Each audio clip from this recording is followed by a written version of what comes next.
কারণ নাই। এরপরে শিক্ষা উপমন্ত্রী নওফেল বলেছে বঙ্গবন্ধুর ভাস্কর্যের বিরুদ্ধে যেই আলেমরা কথা বলবে তারা হচ্ছে মৌলবাদ। আরে আমরা তো মৌলবাদী, আমার মূলের উপরে মূল হচ্ছে আল্লাহ, আল্লাহকে বিশ্বাস করি, রাসূলকে বিশ্বাস করি, আমরা তো মৌলবাদী। তোমার আবার বলার কিছু আছে এখানে?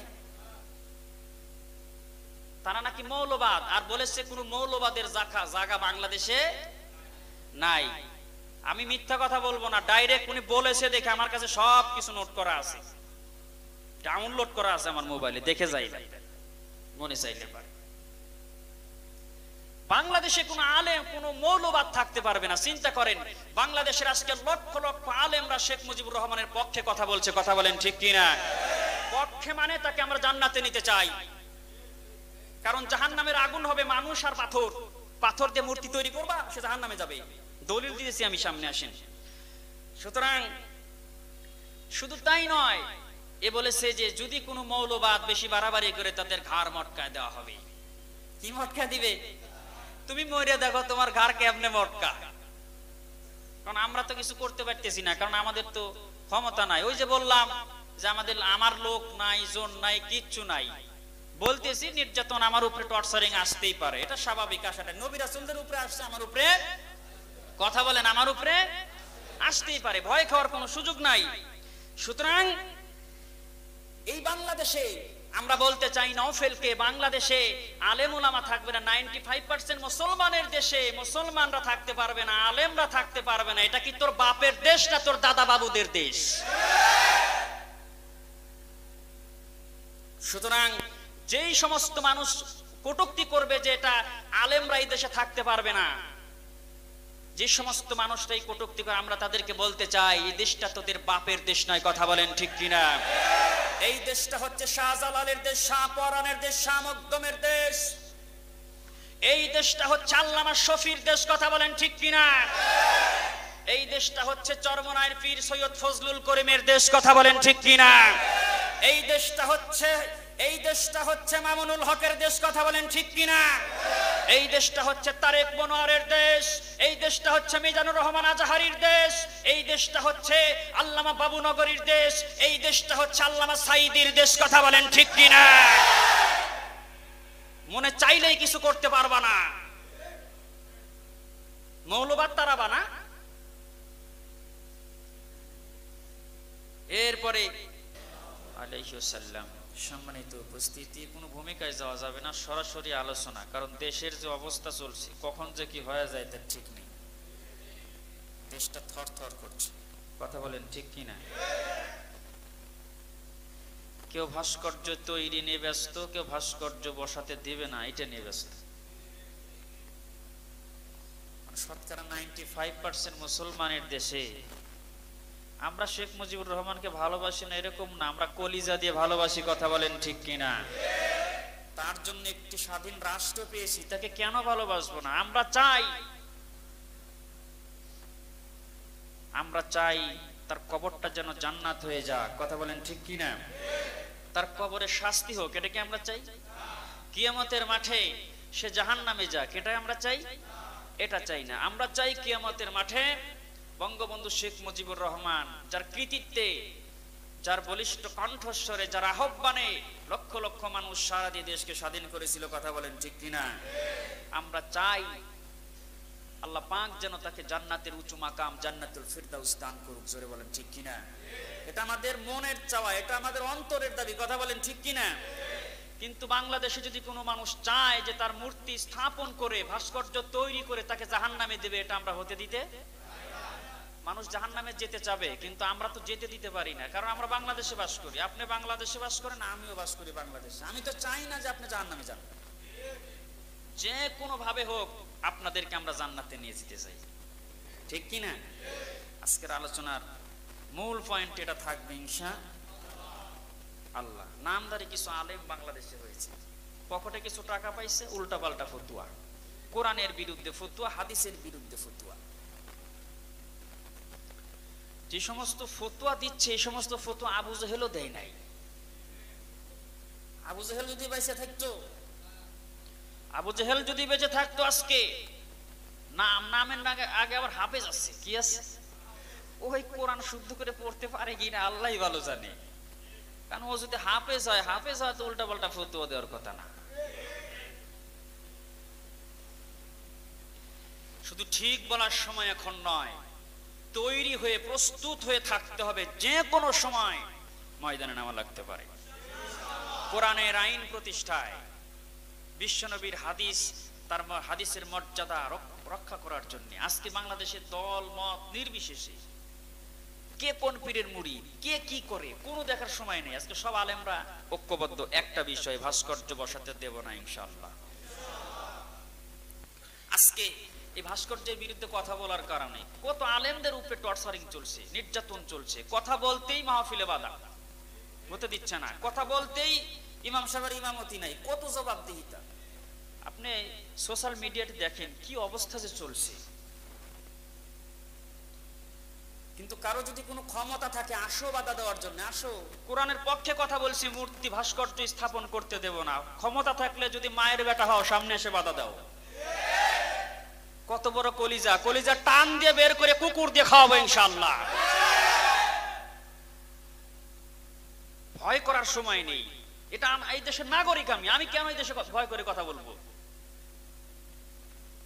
যখন আমরা ক্ষমতায় আসি তখন বলি কোরআন বিরোধী কোনো আইন পাস করব না, কোরআন বিরুদ্ধে, হাদিসের বিরুদ্ধে কথা বলি। আমাদের টার্গেট হলো তোমাদেরকে আমরা জান্নাতে নিয়ে যাবো ইনশাআল্লাহ। তোমরা মন খারাপ করলে করতে পারো, কিন্তু আমাদের টার্গেট তোমাদেরকে জান্নাতে নেওয়াই লাগবে আমাদের। কথা বলেন ঠিক কিনা? আমাদের টার্গেট শেখ মুজিবুর রহমান, ওনার জন্য একটা স্বাধীন রাষ্ট্র পেয়েছি, আমরা তাকে নিয়ে জান্নাতে যাবো ইনশাআল্লাহ। তার মূর্তি বানিয়ে, মূর্তি যদি বানানো হয় 100 বার না, কতবার যে বলবেন তার ঠিক নেই। কোরআন হাদিস যদি সত্য হয়, সেটা অবশ্যই জাহান্নামের আগুনে জ্বলবে। আমরা তো তাকে জাহান্নামের আগুনে জ্বলতে দেব? আমরা তাকে অন্তর দিয়ে ভালোবাসি, কলিজা থেকে ভালোবাসি। কথা বলেন ঠিক কিনা? শুধু আমরা না, বাংলাদেশের প্রত্যেকটা মানুষ তাকে ভালোবাসে। যাই হোক, আজকের আলোচ্য বিষয় হচ্ছে যে ইমানদারদেরকে আল্লাহ পাক কি নির্দেশ দিলেন? ভাস্কর্য বানানোর নির্দেশ দিয়েছেন না ভাঙ্গার নির্দেশ দিয়েছেন? এটা আলোচনায় থাকবে ইনশাআল্লাহ। দলিল ভিত্তিক কথা বলবো, দলিল ছাড়া কোনো কথা বলবো না। কারো কিছু বলার থাকতে আলোচনা শেষে আমার সাথে বসবেন ইনশাআল্লাহ। তবে হ্যাঁ, আলোচনা শেষে বসতে পারেন, দলিল দিয়ে যাওয়া লাগবে যে মূর্তি ভাস্কর্য বানানো জায়েজ আছে। দলিল না দিতে পারলে কিন্তু দাঁত একটাও থাকবে না। বিরোধিতা করো, কোনো সমস্যা নাই, কিন্তু দলিল দেওয়া লাগবে এখানে। মনে চাইলেই উল্টা পাল্টা কথা বলবা, এই সুযোগ নাই। আল্লাহ পাক যারা বোঝে না তাদেরকে আল্লাহ পাক বুঝদান করুক, কোরআন হাদিসের বুঝদান করুক, যাতে করে কোরআন হাদিস দিয়ে আমল করে যেন সবাই জান্নাতে যেতে পারে। সকালে বলে আমিন। আল্লাহ রাব্বুল আলামিন, আল্লাহ রাব্বুল আলামিন ইমানদারদেরকে ডাক দিয়ে বললেন, ইমানদারদেরকে আল্লাহ পাক আবার ডাক দিলেন। ঈমান কিন্তু আপনি এনেছেন, কিন্তু এরপরে আবার কি ঈমান আনার কথা বলেন আল্লাহ? ইমানদারদেরকে ঈমান আনার কথা বললেন।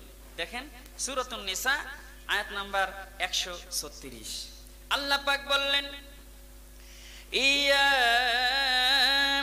আইয়ুহাল্লাযীনা আমানু আমিনু বিল্লাহি ওয়া রাসূলিহি والكتاب الذي نزل على رسوله والكتاب الذي أنزل من قبل ومن يكفر بالله وملائكته وكتبه ورسله واليوم الآخر। সেই দিনটা, সুতরাং সেই দিন আপনি যদি অনুপরিমাণ ভালো কাজ করেন, সেটার হিসাব নিবে কে? আপনার সামনে হাজির করবেন। অনুপরিমাণ খারাপ কাজ করলে সেটা কি করবেন? সেটাও হিসাব নিবেন। আল্লাহ রাব্বুল আলামিন মানুষের অন্তরের খবর জানে কি জানে না? আপনি ইমাম সাহেব ভাস্কর্যের বিরুদ্ধে কোনো কথা বললেন না, কোনো ভূমিকা নিলেন না। আপনি গোল আলুর মতো এই দিকেও থাকলেন, ওই দিকেও গেলেন। আপনি ভাজির মধ্যেও থাকলেন, গোস্তের ভিতরেও থাকলেন। আপনার মনের খবর জানে কি? আপনার মনের খবর আল্লাহ জানে। ইমাম সাহেব, খতিব সাহেব খুতবা দাও, তোমার মনের মধ্যে কি আছে এটা জানে কে? হিসাব দেওয়া লাগবে আল্লাহর কাছে। আজকে গোল আলুর মতো ওয়াজ করো, ওয়াজ যদি করি তাহলে তো ইমামতি চলে যাবে। ভাস্কর্যের বিরুদ্ধে কথা বললে ছাত্রলীগ যুবলীগের ক্যাডার বাহিনী তো আক্রমণ করতে পারে, করুক আক্রমণ, সমস্যা কি? কয়দিন করবে আক্রমণ? করতেই পারে, কিন্তু আমাদের টার্গেট একটাই, শেখ মুজিবুর রহমানকে আমরা জান্নাতে নিয়ে যাব ইনশাআল্লাহ। টার্গেট মনে আছে আমাদের? কিছু আমাদের মনের কিছু চাওয়া পাওয়া আছে, আমরা পরে আলোচনা করবো ইনশাআল্লাহ। সেটা আমাদের বঙ্গবন্ধু শেখ মুজিবুর রহমানের পক্ষে আমাদের অনেক কিছু চাওয়ার আছে, আছে না নাই? অনেক কিছু চাওয়ার আছে, কারণ আমরা কলিজা দিয়ে তাকে ভালোবাসি। তার জন্য আমরা একটা স্বাধীন রাষ্ট্র পেয়েছি, এটা সাধারণ কোনো বিষয়, এটা অনেক বড় মাপের। যার ভালোবাসা আকাশচুম্বী, যার জনপ্রিয়তা ছিল আকাশচুম্বী, তার মতো নেতা আসবে? আসবে না। যেই মুহূর্তে যেই বলিষ্ঠ কণ্ঠস্বর দিয়ে বলেছিলেন যার কাছে যা আছে সব নিয়ে ময়দানে নামো, কথা বলেন, এরকম ভাষণ, এরকম কথা বলার মতো কে ছিল? এই জ্বালাময়ী বক্তব্যের কারণেই আজকে বাংলা স্বাধীন হয়েছে, কথা বলেন ঠিক কিনা? এখানে একজন বসে আছে, উনি কিন্তু আমার খুব কাছের লোক, মুক্তিযোদ্ধা। তারাও জীবনটাকে বাজি রেখে প্রাণান্তকর চেষ্টা করে শেখ মুজিবুর রহমানের ডাকে সাড়া দিয়ে দেশকে স্বাধীন করেছে, আলহামদুলিল্লাহ বলেন। যে কথা বলতেছিলাম, যে যা কিছু করেন হিসাব আল্লাহর কাছে আছে না নাই? কথা বলেন আছে না নাই? একটু জিকির করেন লা ইলাহা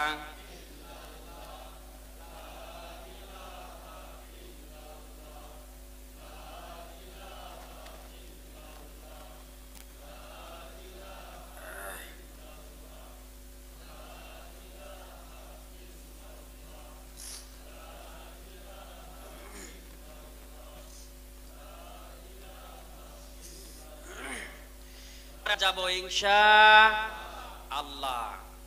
সুতরাং মুসলমানেরা, আল্লাহ পাক বললেন আমার নৈকট্য অর্জনের জন্য আমলে সলিহা করবা, আর আমার দ্বীন কায়েমের জন্য ওয়াজাহিদু ফি সাবিলিহি, আমার দ্বীন কায়েমের জন্য আমার রাস্তায় সংগ্রাম করবা। হুজুর এতক্ষণ যা বললেন মোটামুটি ঠিক আছে, এখন তো জিহাদ করা যাবে না। জিহাদের কথা বললেই তো এটা জঙ্গিবা, কথা কন না কে? সত্যের পক্ষে গান গাই বলে আমি বিদ্রোহী, সত্যের পথে ডাকি বলে আমি বিপ্লবী, কোরআনের কথা বলি তাই তো আমায় বলে মৌলবাদী, জিহাদের কথা বলি তাই তো আমায় বলে জঙ্গিবাদী।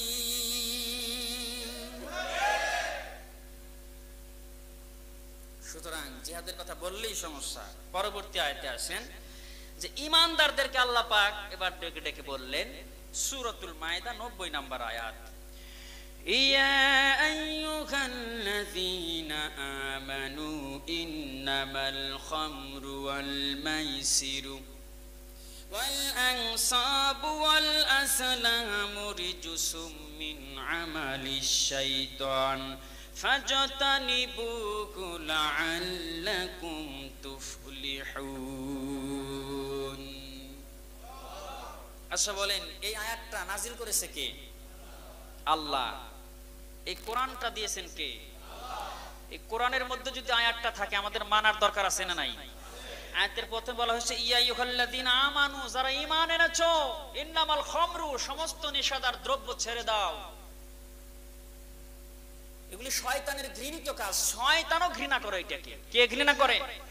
কথা কন না কে? শয়তান ঘৃণা করে এই কাজগুলোকে। আল মাইসির ওয়াল আনসাব, মদ, জুয়া, মূর্তি পূজা। কি আছে? মদ, ওয়াল আনসাব মানে মূর্তি পূজা এবং ভাগ্য নির্ণায়ক স্বর সুমগ, এগুলি সব হচ্ছে শয়তানের ঘৃণিত কাজ। এই কাজগুলা মূর্তি বানায়া যে মানুষ পূজা করবে, সম্মান করবে, ইজ্জত করবে, এই কাজগুলা শয়তানও ঘৃণা করে। কথা কন না কে? যেই কাজ শয়তান ঘৃণা করে, এই কাজ যদি কোনো মানুষ করে, সে ঈমানদার না মুশরিক? মূর্তি পূজা করে কারা? ঈমানদাররা না মুশরিকরা? কথা বলেন। মূর্তি পূজা করে হচ্ছে মুশরিকরা। কিন্তু বর্তমান এই দেশে একটি কথা উঠেছে, মূর্তি পূজা, মূর্তি আর ভাস্কর্য এক না। নাউজুবিল্লাহ বলেন। মূর্তিও যা, ভাস্কর্যও তাই। মূর্তিও যা, ভাস্কর্য তাই। বিশ্বনবীর হাদিস, আল্লাহর কোরআন, কোন দিকে আপনি যাবেন আপনি করতে পারবেন না। কিন্তু মূর্তি আর ভাস্কর্য, আসলে বিষয়টা হলো কি জানেন, যে লাউ আর পদু এটা কি আলাদা নাকি? আলাদা না, একই জিনিস। যদি কেউ মূর্তি পূজা করে সে জাহান্নামে যাবে। কোথায় যাবে? জাহান্নামে যাবে। আর কেউ যদি ভাস্কর্য বানিয়ে সম্মান করে, পূজা করে, ভাস্কর্য যদি কেউ বানায়, যে মূর্তি বানাবে সে জাহান্নামে যাবে, কেউ ভাস্কর্য বানালে সে দোজখে যাবে। এতটুকু পার্থক্য আছে। কথা কি আপনারা বুঝতে পারছেন? কেউ মূর্তি বানালে সে কোথায় যাবে? জাহান্নামে। আর কেউ যদি ভাস্কর্য বানায় সে কোথায় যাবে? দোজখে যাবে। এতটুকু পার্থক্য আছে। কথা কি বুঝতে পারছেন? কিন্তু এই দেশে আওয়ামী লীগ ওলামা পরিষদের সভাপতি হাফেজ মাওলানা জিয়াউল হক, কি নাম বললাম? নামের আগে একটা হাফেজ আছে। ও যে কোন মাদ্রাসা থেকে হেফজ করছে আল্লাহই ভালো জানে। এই জিয়াউল হক, এটা হচ্ছে ওলামায়ে সু, কথা বলেন ঠিক কিনা? সে বলেছে মূর্তি আর ভাস্কর্য এক না। সে বলেছে কাবা ঘর নাকি ভাস্কর্য? কাবা ঘর কি সোশ্যাল মিডিয়া দেখেন না আপনারা? হ্যাঁ, সবাই জানেন। আমি কিন্তু না বানোয়াট কোনো কথা বলবো না, আপনারা যা জানেন আমি সেটাই শুধু একটু মনে করা দেবো, একটু বলবো। তাহলে মূর্তি আর ভাস্কর্য কি একই জিনিস? কথা বলেন, একই জিনিস। সুতরাং আমাদের অবশ্যই মনে রাখতে হবে যে মূর্তির বিরুদ্ধে আন্দোলন করে হযরত ইব্রাহিম আগুনের মধ্যে পড়েছিল। কথা বলেন ঠিক কিনা? মূর্তির বিরুদ্ধে আন্দোলন করার কারণে, ভাস্কর্যের বিরুদ্ধে আন্দোলন করার কারণে বিশ্বনবী মক্কার কেন্দ্রীয় কারাগারে 3 বছর জেল খেটেছেন। কথা বলেন ঠিক কিনা? বিশ্বনবী সাল্লাল্লাহু আলাইহি সাল্লাম মূর্তির বিরুদ্ধে আন্দোলন করার কারণে যত জুলুম, নির্যাতন, অত্যাচার বিশ্বনবীকে আবু জেহেলের বাহিনীরা করলো।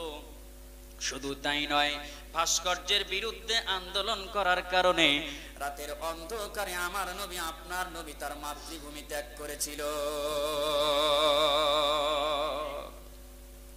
ভাস্কর্য বিরোধী আন্দোলনের শেষ প্রান্তে এসে বিশ্বনবী যখন মক্কা বিজয় করলেন, মক্কার ঘরে ঢুকে, কাবা ঘরে ঢুকে 360টি ভাস্কর্য মূর্তি আল্লাহর নবী নিজের হাতে ভেঙ্গে চুরে চুরমার করে দিলেন। বিশ্বনবী বলেন, বুইস্তু লিকসরিল আসনাম, আমি প্রেরিত হয়েছি মূর্তি ভাস্কর্য ভেঙ্গে চুরমার করে দেওয়ার জন্য। বিশ্বনবী নিজে বলেছেন, আমি প্রেরিত হয়েছি কিসের জন্য? আমি প্রেরিত হয়েছি সমস্ত মূর্তি, সমস্ত উঁচু কবর ভেঙ্গে চুরমার করে দেওয়ার জন্য। কথা বলেন ঠিক কিনা? কিন্তু এই দেশে, বাংলার জমিনে 95% মুসলমানের দেশে, মুসলমানদের রক্ত ঘামানো ট্যাক্সের টাকা দিয়ে, আমাদের কলিজা দিয়ে আমরা যাকে ভালোবাসি, সেই মহান নেতার ভাস্কর্য তৈরি করে তাকে জাহান্নামে নিয়ে যেতে চায়। চিন্তা করছেন বিষয়টা? এটা আমাদের রক্ত ঘামানো টাকা দিয়ে ওরা ভাস্কর্য তৈরি করতে চায়। সুতরাং আল্লাহর কসম করে বলি, এই বাংলার জমিনে মুসলমানদের শরীরে সরিষার দানা পরিমাণ রক্ত থাকা পর্যন্ত আমরা কি করব না? আমরা ভাস্কর্য স্থাপন করতে দেব না ইনশাআল্লাহ। কারণ এটা বিশ্বনবী নিজেই ভেঙ্গে চুরমার করেছেন। আপনি কেন করবেন? ভাস্কর্য যদি ইসলামে জায়েজ হতো, বিশ্বনবীর ভাস্কর্য আগে থাকতো। কথা বলেন ঠিক কিনা? সুতরাং আপনি মনে চাইলেই জনগণের টাকা দিয়ে ভাস্কর্য তৈরি করে আমাদের প্রাণ প্রিয় নেতাকে জাহান্নামে দিতে পারেন না। কথা বলেন ঠিক কিনা? আমাদের টার্গেট হচ্ছে, আমাদের টার্গেট কি? শেখ মুজিবুর রহমানকে জান্নাতুল ফিরদাউসে পৌঁছে দেওয়া। কথা বলেন ঠিক কিনা? বিশ্বনবী সাল্লাল্লাহু আলাইহি সাল্লাম ভাস্কর্যের বিরুদ্ধে নির্দেশ দিলেন। হযরত আলীকে বললেন, আলী রে, সমস্ত ভাস্কর্য মূর্তি সমস্ত কিছু ভেঙ্গে চুরমার করে দাও। সুতরাং যারা ভাস্কর্য আর মূর্তি তৈরি করবে তারা নিঃসন্দেহে মুশরিক, মুশরিক, মুশরিক। কথা বলেন ঠিক কিনা? তথ্যমন্ত্রী দেখেন, নিজের মানুষই নিজেদেরকে জাহান্নামে দিতে চায়। বাংলাদেশের সমস্ত আলেম ওলামা চায় শেখ মুজিবুর রহমানের কবরটা জান্নাতুল ফিরদাউস হয়ে যাক। আলহামদুলিল্লাহ বলেন। এটা আমাদের প্রাণের দাবি। এটা আমাদের কিসের দাবি? প্রাণের দাবি। কিন্তু সে বলেছে মূর্তি আর ভাস্কর্য। মাহমুদুল হাসান, তথ্যমন্ত্রী মাহমুদুল হাসান বক্তব্য দিল যে মূর্তি আর ভাস্কর্য এক না, এক না। তুই পূজা কর, মূর্তি পূজা করলে জাহান্নামে যাবে, ভাস্কর্য পূজা করলে দোজখে যাবে, চিন্তার কোনো কারণ নাই। এরপরে শিক্ষা উপমন্ত্রী নওফেল বলেছে বঙ্গবন্ধুর ভাস্কর্যের বিরুদ্ধে যেই আলেমরা কথা বলবে তারা হচ্ছে মৌলবাদ। আরে আমরা তো মৌলবাদী, আমার মূলের উপরে, মূল হচ্ছে আল্লাহ, আল্লাহকে বিশ্বাস করি, রাসূলকে বিশ্বাস করি, আমরা তো মৌলবাদী। তোমার আবার বলার কিছু আছে এখানে? তারা নাকি মৌলবাদ, আর বলেছে কোন মৌলবাদের জায়গা বাংলাদেশে নাই। আমি মিথ্যা কথা বলবো না, ডাইরেক্ট উনি বলেছে দেখে আমার কাছে সবকিছু নোট করা আছে, ডাউনলোড করা আছে আমার মোবাইলে, দেখে যাই মনে চাইলে পারে। বাংলাদেশে কোন আলেম কোন মৌলবাদ থাকতে পারবে না। চিন্তা করেন, বাংলাদেশের আজকে লক্ষ লক্ষ আলেমরা শেখ মুজিবুর রহমানের পক্ষে কথা বলছে, কথা বলেন ঠিক কিনা? পক্ষে মানে তাকে আমরা জান্নাতে নিতে চাই। কারণ জাহান্নামের আগুন হবে মানুষ আর পাথর। পাথর দিয়ে মূর্তি তৈরি করবা, সে জাহান্নামে যাবে। দলিল দিয়েছি আমি, সামনে আসেন। সুতরাং শুধু তাই নয়, এ বলেছে যে যদি কোনো মৌলবাদ বেশি বাড়াবাড়ি করে তাদের ঘাড় মটকায় দেওয়া হবে। কি মটকা দিবে? তুমি মরে দেখো তোমার ঘাড় কেমনে মটকা। কারণ আমরা তো কিছু করতে পারতেছি না, কারণ আমাদের তো ক্ষমতা নাই। ওই যে বললাম যে আমার লোক নাই, জোন নাই, কিচ্ছু নাই। বলতেছি নির্যাতন আমার উপরে, টর্চারিং আসতেই পারে, এটা স্বাভাবিক আসাটা। নবী রাসূলদের উপরে আসছে, আমার উপরে, কথা বলেন, আমার উপরে আসতেই পারে, ভয় খাওয়ার কোনো সুযোগ নাই। সুতরাং এই বাংলাদেশে আমরা বলতে চাই নওফেলকে, বাংলাদেশে আলেম ওলামা থাকবে না। 95% মুসলমানের দেশে মুসলমানরা থাকতে পারবে না, আলেমরা থাকতে পারবে না। এটা কি তোর বাপের দেশ না তোর দাদা বাবুদের দেশ? সুতরাং যেই সমস্ত মানুষ কটূক্তি করবে যে এটা আলেমরা এই দেশে থাকতে পারবে না, যে সমস্ত মানুষটাই কটূক্তি করে, আমরা তাদেরকে বলতে চাই এই দেশটা তোদের বাপের দেশ নয়, কথা বলেন ঠিক কিনা? এই দেশটা হচ্ছে শাহজালালের দেশ, শাহপরানের দেশ, শাহ মকদুমের দেশ।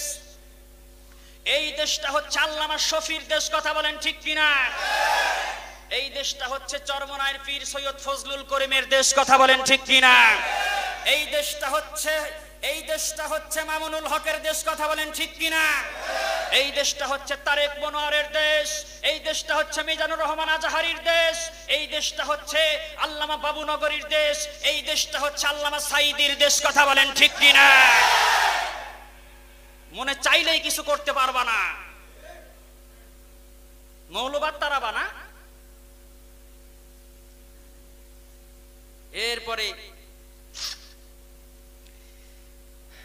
এরপরে বলতে চাই নিস্কন এমপি কি বলেছে? বঙ্গোপসাগরে দিবে আমাদের। কোথায় দিবে? বঙ্গোপসাগরে ভাসায়া দিবে। কত কিছু বলতেছে, কত পাগল ছাগল এই দেশে আবিষ্কার হয়েছে কোরআনের পক্ষে কথা বলা বাদ দিয়ে কোরআনের বিপক্ষে দিনের পর দিন কথা বলছে, কথা বলেন ঠিক কিনা? সুতরাং শেখ মুজিবুর রহমানকে আমরা কলিজা দিয়ে ভালোবাসি, তার জন্য আমাদের মাননীয় প্রধানমন্ত্রীর কাছে আমরা আবেদন করতে চাই। রাজি আছেন ইনশাআল্লাহ? মাননীয় প্রধানমন্ত্রীকে বলতে চাই, আপনার সাইড সুইডে যারা আছে তারা চায় আপনার পিতাকে তারা জাহান্নামে নিতে চায়, কিন্তু এই দেশের আলেমরা আপনার পিতাকে জান্নাতে নিতে চায়। আলহামদুলিল্লাহ বলেন। কারণ জাহান্নামের খড়ি হবে কি বলেন তো? জোরে বলেন। সূরা বাকারার 24 নম্বর আয়াত, فَإِن لَّمْ تَفْعَلُوا وَلَن تَفْعَلُوا فَاتَّقُوا النَّارَ الَّتِي وَقُودُهَا النَّاسُ وَالْحِجَارَةُ أُعِدَّتْ لِلْكَافِرِينَ। فَاتَّقُوا النَّارَ الَّتِي وَقُودُهَا النَّاسُ وَالْحِجَارَةُ। নাস মানে মানুষ, হিজার মানে পাথর। সুতরাং বিশ্বনবী বলেছেন কিয়ামতের মাঠে, বিশ্বনবী সাল্লাল্লাহু আলাইহি সাল্লাম বলেছেন যে কিয়ামতের মাঠে এই সমস্ত মূর্তিদেরকে আল্লাহ পাক বলবেন, এই তোকে যারা বানিয়েছে তাদের কান ধরে নিয়ে আয়। নিয়ে আসার পরে কি করবি? তোর অনুসারী সহ জাহান্নামে চলে যাবে। যারা ভাস্কর্য তৈরি করে, মূর্তি তৈরি করে, কিয়ামতের মাঠে সবচাইতে বেশি শাস্তি হবে তাদের। হাদিস, সহিহ হাদিস, এগুলি আপনি অমান্য করতে পারবেন না, একটাও না। আল্লাহ রাসূল বলেছেন যারা ভাস্কর্য মূর্তি তৈরি করে সবচেয়ে বেশি শাস্তি হবে তাদের। আপনি কোন জ্ঞানে আপনি ভাস্কর্য বানাইতে চান? আপনি কেন ক্ষতি করতে চান আমাদের বঙ্গবন্ধু শেখ মুজিবুর রহমানের? এটা আমরা ক্ষতি করতে আপনাদেরকে দেব না। আমরা তার পক্ষে কথা বলবো, আমরা তাকে জান্নাতে নিয়ে যাব ইনশাআল্লাহ। জোরে বলেন ইনশাআল্লাহ। যে কথা বলতেছিলাম যে একটা মানুষের সুসন্তান, যে কি সন্তান, সুসন্তান, যে সে চায় তার পিতার নামে ভালো কিছু করে তার পিতাকে জান্নাতে নিয়ে যাক। বিশ্বনবীর সহিহ হাদিস, ওই সন্তান কুসন্তান, ওই সন্তান কুসন্তান, ওই সন্তান কুসন্তান, যে সন্তান তার পিতার ছবি মূর্তি আর্ট করে সম্মানের জন্য রেখে দেয়। আর নিচে নামলাম না, বুঝতে পারছেন আপনারা? কুসন্তান হওয়া যাবে না, কুসন্তান হওয়া যাবে না। আমরা সুসন্তান হতে চাই, আলহামদুলিল্লাহ বলেন। সুতরাং আমি আপনাদেরকে বলতে চাই যে আমাদের মাননীয় প্রধানমন্ত্রীর কাছে আমাদের প্রাণের দাবি যে বঙ্গবন্ধু শেখ মুজিবুরের নামে একটা মসজিদ তৈরি করে দেন ঢাকার প্রাণ কেন্দ্রে, সাদগায়ে জারিয়া, সে সওয়াব পাবে। কথা বলেন ঠিক কিনা? শেখ মুজিবুর রহমানের নাম দিয়ে একটা মিনার তৈরি করেন, আল্লাহর 99টা নাম থাকবে সেই মিনারে লেখা, এরকম একটা মিনার বানিয়ে দেন। ভাস্কর্যের পরিবর্তে মিনার তৈরি করেন, সওয়াব দিবে কে? তার নামে একটা মাদ্রাসা তৈরি করে দেন, যেই মাদ্রাসায় এতিম, মিসকিন, গরিব দুঃখী মানুষের ছাত্রগুলি পড়বে, সেখানে এরকম একটা প্রতিষ্ঠান করে দেন। মসজিদ, মাদ্রাসা, মিনার তৈরি করেন। আলহামদুলিল্লাহ, যত সহযোগিতা দরকার আমরা করব ইনশাআল্লাহ। জোরে বলেন ইনশাআল্লাহ। কিন্তু এই বাংলার জমিনে কোন মানুষ যদি শেখ মুজিবুর রহমানের ভাস্কর্য তৈরি করে, আমাদের প্রাণ প্রিয় নেতা যাকে বাংলাদেশের সবাই ভালোবাসে, তাকে যদি আপনারা জাহান্নামের খড়ি বানাইতে চান, আপনাদের এই কাজটা আমরা করতে দেব না। কারণ আমরা চাই আপনারাও জান্নাতে যান, আমরাও জান্নাতে যাই। আমাদের টার্গেট হচ্ছে আপনাদেরকে নিয়েই জান্নাতে যাওয়া লাগবে, আপনাদেরকে নিয়েই জান্নাতে যাওয়া লাগবে। সুতরাং আপনারা তৈরি থাকেন, যে কোনো মুহূর্তে ময়দানে ডাক আসতে পারে, যে কোনো মূল্য হোক। আমাদের প্রাণ প্রিয় নেতা শেখ মুজিবুর রহমানের এই সম্মানকে আমরা ধরে রাখার চেষ্টা করবো ইনশাআল্লাহ।